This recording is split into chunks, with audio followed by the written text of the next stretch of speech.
Bună ziua, dragii mei! Eu sunt Jamila, bine ați venit în bucătăria mea! Astăzi vom face împreună maioneză clasică, așa că haideți să vedem de ce ingrediente vom avea nevoie pentru a ne apuca de treabă.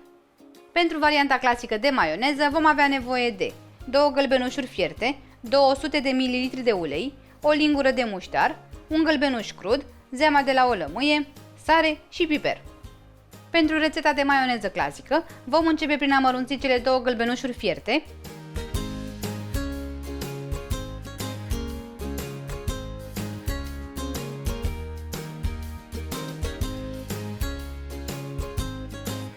Peste ele vom adăuga gălbenușul crud și vom amesteca foarte bine cu untel, cât să le combinăm. Puteți folosi și o lingură de lemn, însă eu prefer să folosesc untel pentru că omogenizează mai repede și mai bine toate ingredientele.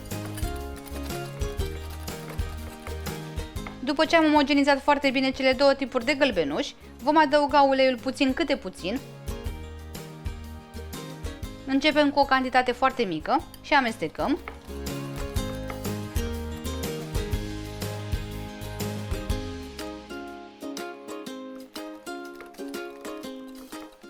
Adăugăm și puțin muștar, nu-l punem pe tot odată.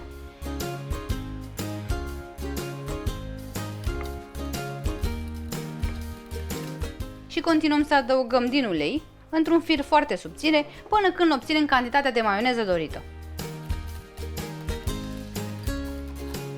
Când ați obținut o cantitate mai mare de maioneză, puteți adăuga ceva mai mult ulei. Amestecați bine cât să-l încorporați în totalitate. Și adăugați din nou.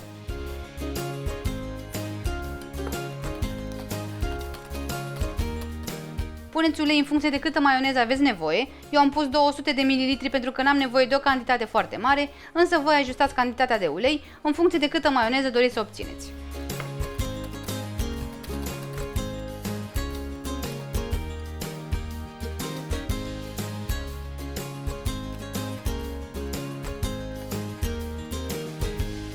După ce ați obținut cantitatea dorită de maioneză, aceasta ar trebui să arate cam așa. Vedeți cât este de groasă, că nu cade din tel. Are o textură absolut perfectă. Acum mai puteți adăuga muștar, de exemplu, după gust.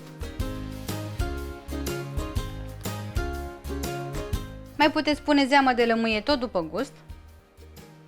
Aveți grijă că zeama de lămâie va subția maioneza.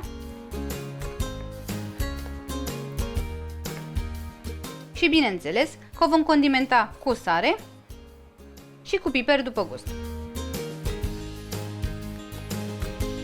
Gustați maioneza și la nevoie mai adăugați zeamă de lămâie sau muștar.